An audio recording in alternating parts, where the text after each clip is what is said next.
శివపురాణం 2వ భాగం. మానవులకు ప్రకృతి పట్ల పూజ్యభావం ఉండదు. ప్రకృతిని శక్తి స్వరూపంగా ఎంచరు, భోగ సాధనంగా భావిస్తారు. ఆ కారణంగా ప్రకృతి సహకరించదు. ప్రకృతి పురుషుల మధ్య సామరస్యం లోపిస్తుంది, సమన్వయం ఉండదు. తత్ఫలితంగా ప్రకృతి విజృంభిస్తుంది, గతి తప్పుతుంది. దానికి సూచనగా భూమి నిస్సారమవుతుంది. రసగంధ ద్రవ్యములు పసను కోల్పోతాయి. పువ్వులలో వాసన ఉండదు, పండ్లలో రసం ఉండదు. సమస్తమైన పదార్థాలు రుచిని కోల్పోతాయి. పాలలో జిడ్డు ఉండదు. ఈ సూచనలు రాబోయే విపత్తుకు సంకేతాలనే విషయాన్ని గ్రహించి పాలకులు ప్రజలు ధర్మాచరణకు ఉపక్రమించకపోతే ప్రళయం తప్పదు. నరులలో ఇంత దుర్మార్గ ప్రవర్తన గల పాపపు కలియుగంలో సైతం సులువుగా తరించే ఉపాయం లేదా? నరులలో ఇంత దుర్మార్గ ప్రవర్తన గల ఈ పాపపు కలియుగంలో సులువుగా తరించే ఉపాయం లేదా అంటే ఉంది. దానికి పెద్ద ప్రయత్నం అక్కర్లేదు. ఎందుకంటే అది సిద్ధ వస్తువు కనుక. సాధ్య వస్తువుకు ప్రయత్నం కానీ సిద్ధ వస్తువుకు ప్రయత్నం ఏముంటుంది? చిలుక చెట్టుపై వ్రాలి పండును ఆస్వాదించినంత తేలికైన మార్గం అది.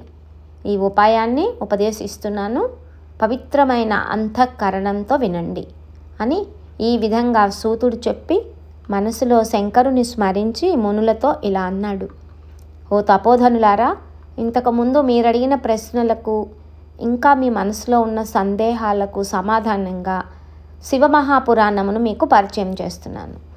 తార్కిక ప్రధానమైన బుద్ధితో కాకుండా అనుభవ ప్రధానము స్కందనశీలము అయిన హృదయంతో, ఆస్తిక్య ప్రధానమైన బుద్ధితో, భక్తి భావంతో, అసూయ లేకుండా ఏకాత్మ భావంతో, ఏకాగ్రతతో శ్రవణం చేయండి. ఈ శివపురాణం సకలోపనిషత్సారం. ఇది శ్రేష్టమైన పురాణం. సర్వమానవులను ఇహంలో పాపాల నుండి ఉద్ధరించి పరంలో పరమార్థాన్ని చేరుస్తుంది. ఇది కల్మష నాశకం, చతుర్విధ పురుషార్థ సాధకం. ఇందులో మహాదేవుని కీర్తి స్వచ్ఛమైన శరత్కాల కౌముదిలా విస్తరించి ఉంది. ఈ పురాణాన్ని అధ్యయనం చేసిన మాత్రాన సర్వులు సద్గతిని పొందుతారు. ఈ శివపురాణం వ్యాప్తిలోకి రానంత వరకు మాత్రమే లోకంలో పాపాలు ప్రబలి ఉంటాయి. ఘోరమైన ప్రకృతి వైపరీత్యాలు సంభవిస్తాయి.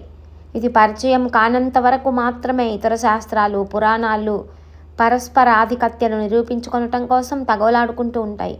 పుణ్యతీర్థములన్నీ అహమికతో స్పర్ధ వహించి ఉంటాయి. ఇతర మంత్రాలన్నీ తమ ఆధిక్యతను చాటుకొనటం కోసం పోటీ పడుతూ ఉంటాయి. ఇతర పీఠాలు, పుణ్యక్షేత్రాలు, దేవతల ఏ ఇతర సిద్ధాంతాలైనా సరే వాటి మహిమ ఈ శివపురాణం ప్రకటితం కానంత వరకు మాత్రమే. సూర్యోదయానంతరం చీకట్లన్నీ పటాపంచులైనట్లే ఈ శివపురాణ పఠనానంతరం మానవులకు అవిజ్ఞానం నశించి కల్మషాలన్నీ హరించుకుపోతాయి. మునులారా, మానవునకు మృత్యు భయాన్ని మించిన భయం లేదు కదా. అట్టి మహాభయంకరమైన మరణ భయం కేవలం శివ మహాపురాణ శ్రవణం వల్లనే తొలగిపోతుంది. దీని పఠన శ్రవణాదుల వల్ల వచ్చే మహాపుణ్య ఫలాన్ని సంపూర్ణంగా ఎవరు వర్ణించగలరు? అనేక లోకాలతో బ్రహ్మాండాలతో నిండి ఉన్న ఈ అనంతమైన సృష్టికి కారణభూతులైన శివశక్తుల అనంత తత్వాన్ని లేస మాత్రంగానైనా మనసులో భావిస్తే ఆ మానవునకు పునర్జన్మ ఎక్కడిది? నిస్సందేహంగా ఆ జీవుడు సాక్షాత్తు శివుడవుతాడు. సాక్షాత్తు మోక్షలక్ష్మి వచ్చి గుమ్మం ముందు నిరీక్షిస్తుందంటే ఇతరమైన లౌకిక ప్రయోజనాలన్నీ ఇట్టే నెరవేరుతాయని వేరే చెప్పాలా? వేద శాస్త్రాదులు అధ్యయనం చేస్తే వచ్చే మహాపుణ్యం ఈ పురాణ పఠన శ్రవణాదుల వల్ల వస్తుంది. తపోధనులైన ఓ మునులారా, ఒక్క మాట చెప్తున్నాను, విశ్వాసంతో వినండి. సమస్తమైన వేద శాస్త్ర పురాణ ఇతిహాస మంత్ర తంత్ర జప తప ధ్యాన యోగాదుల సారభూతమైన జ్ఞానం ఏదైతే ఉందో ఆ జ్ఞానం యొక్క స్వరూపం ఈ పురాణం. పాల యొక్క సారం వెన్న కదా, అలాంటి వెన్న ముద్ద ఇది. క్షీరసాగర సారం అమృతం, అట్టి అమృత భాండం ఈ పురాణం. ఈ పురాణాన్ని గృహంలో భద్రపరిస్తే చాలు, వాడు అమృతుడవుతాడు. ఈ శివమహాపురాణంలోని ఒక్క శ్లోకాన్ని పఠించినా, కనీసం భక్తితో నమస్కరించినా సర్వదేవతా పూజా ఫలం లభిస్తుంది. ఎవరైతే చతుర్దశి నాడు ఉపవాసం ఉండి శివభక్తుల సన్నిధిలో ప్రవచనం చేస్తాడో ఆ ఉత్తమునికి గాయత్రి మంత్ర పురచ్చరణ ఫలితం లభిస్తుంది. రాత్రి జాగరణ చేసి దీనిని పఠిస్తే ఆ పుణ్యపురుషునికి వచ్చే పుణ్యం అంతింత అనరానిది. కురుక్షేత్రం, గయా, ప్రయాగ ఇత్యాది పుణ్యక్షేత్రాలలో తన బరువు తూగే హిరణ్యాన్ని వ్యాసభగవానుకి దానం చేస్తే వచ్చే పుణ్యఫలాన్ని మించిన తరగనంత అనంత పుణ్యఫలం వస్తుంది. ఇందులో ఉన్న రుద్ర సంహితను రాగయుక్తంగా అహర్నిశలు గానం చేసిన భక్తుని ముందు ఇంద్రాది దేవతలు వాని ఆజ్ఞ కోసం ఎదురు చూస్తూ ఉంటారు. 1000 సంవత్సరాలు తపస్సు చేస్తే వచ్చే అంతఃకరణ శుద్ధి, 1000 సంవత్సరాలు తపస్సు చేస్తే వచ్చే అంతఃకరణ శుద్ధి ఈ రుద్ర సంహిత పఠనం వల్ల సిద్ధిస్తుంది. భైరవ ప్రతిమ ముందు కానీ, మర్రి చెట్టు లేక మారేడు చెట్టుకు ప్రదర్శనం చేస్తూ కానీ పఠిస్తే ఫలితం 1,000,000 గుణితం అవుతుంది.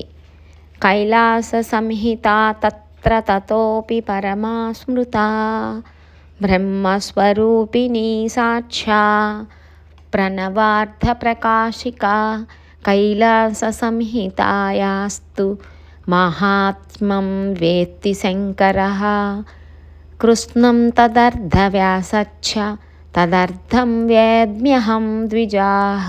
ఇది సాక్షాత్తు వేదమే. ఈ సంహితలో ప్రణవార్థం తత్వం నిరూపింపబడ్డాయి. దీని మహత్యం శంకరునకు పూర్ణంగా తెలుసు. వ్యాస భగవానునకు సగం తెలుసు. అందులో సగం నాకు తెలుసు. నేను ఆర్జించిన జ్ఞానభిక్షను మీకు అనుగ్రహిస్తున్నాను. ఈ సంహితా తత్వాన్ని లెస్సగా బోధపరచుకున్న వానికి మరుక్షణంలోనే చిత్తశుద్ధి కలుగుతుంది. మనస్సు స్వాధీనమైన వానికి విశ్వమంతా వశమవుతుంది. సాధనలన్నీ మనోలయాన్ని సిద్ధింపచేసుకుంట కరకే కదా. ఓ ద్విజులారా, ఈ రుద్ర సంహిత నాశనము చేయలేని పాపం లోకంలో లేదు. ఈ అమృత భాండాన్ని మహాదేవుడు తొలుత కుమారస్వామికి ఇచ్చాడు. ఆ కారణంగానే కుమారుడు జ్ఞానమూర్తి అయినాడు. మానవుడు తనకు తెలియకుండానే అనేక పాపకృత్యాలను ఆచరిస్తూ ఉంటాడు. దుష్టుల నుండి దానాలను స్వీకరించటం, తినకూడని వాటిని తినటం, దురాలాపాడటం, పాలాడటం ఇత్యాదులు. వాటికి నిష్కృతి ఈ సంహితాధ్యయనమే. కనీసం శ్రవణం చేయాలి. శివాలయంలోని బిల్వవనంలో పఠిస్తే వచ్చే ఫలం అనంతం. పితృకర్మలు ఆచరించే సమయంలో ఈ రుద్ర సంహితను భక్తితో పఠిస్తే వారి పితరులందరూ రుద్రలోకాన్ని పొందుతారు. ఈ శివ మహాపురాణం పరమేశ్వర నిర్మితం. ఇందులో విద్యేశ్వర, రుద్ర, వినాయక, ఉమ, మాతృ, ఏకాదశ రుద్ర, కైలాస, శతరుద్ర, కోటి రుద్ర, సహస్ర కోటి రుద్ర, వాయు, ధర్మ సంహితలు అనే ఖండములు ఉన్నాయి. ఈ 12 సంహితలు మహాపుణ్యప్రదాలు. వీటిలోని శ్లోక సంఖ్యను చెప్తున్నాను వినండి. విద్యేశ్వర సంహితలో 10,000, రుద్ర, వినాయక, ఉమ, మాతృ సంహితలలో ఒక్కొక్క దానిలో 8,000, ఏకాదశ రుద్ర సంహితలో 13,000, కైలాస సంహితలో 6,000, శతరుద్ర సంహితలో 3,000, కోటి రుద్ర సంహితలో 9,000, సహస్ర కోటి రుద్ర సంహితలో 11,000, వాయు సంహితలో 4,000, ధర్మ సంహితలో 12,000 శ్లోకాలు ఉన్నాయి. మొత్తం 1,00,000 శ్లోకాల గ్రంథం ఇది.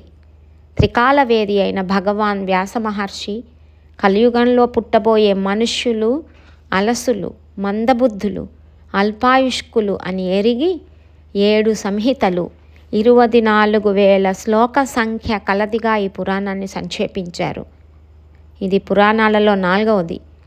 అసలు ఈ పురాణ వాగ్మయం యొక్క పుట్టుక ఏమిటంటే, పరమేశ్వరుడు సృష్ట్యాది యందు 1,000,000 శ్లోక విస్తరమైన ఒకే పురాణాన్ని నిర్మించాడు. క్రమంగా కాలగమనంలో వచ్చే యుగ భేదాలను అనుసరించి పుట్టబోయే మనుషులు అల్పతరాయులవుతారని జ్ఞాన దృష్టితో పరికించిన మహర్షులు అధ్యయన సౌలభ్యం కొరకు దానిని సంక్షేపించారు. ద్వాపర యుగాది యందు కృష్ణ ద్వైపాయనాది మహర్షులు ఏకపురాణంగా ఉన్న దానిని 4,00,000 శ్లోక సంఖ్యకు సంక్షేపించి 18 పురాణాలుగా విభజించారు. అలా సంక్షేపింపబడిన ఈ శివ మహాపురాణంలో విద్యేశ్వర సంహిత, రుద్ర సంహిత, శతరుద్ర సంహిత, కోటి రుద్ర సంహిత, ఉమా సంహిత, కైలాస సంహిత, వాయు సంహిత అనే 7 సంహితలు ఉన్నాయి. అఖండ భూమండలాధిపత్యాన్ని వహించి శాసించే సార్వభౌముని చెంతకు చేరటానికి అందరికీ అవకాశం ఉండదు. ప్రజలు భయకంపితులవుతారు. వేదానిది సార్వభౌమ స్థానం. అందుకే వేదం ప్రభు సంహితమని చెప్పారు ఆప్తులు. పురాణాలు మిత్ర సంహితాలు. ఇవి మిత్రుని వలె లాలించి హితోపదేశాన్ని చేస్తాయి.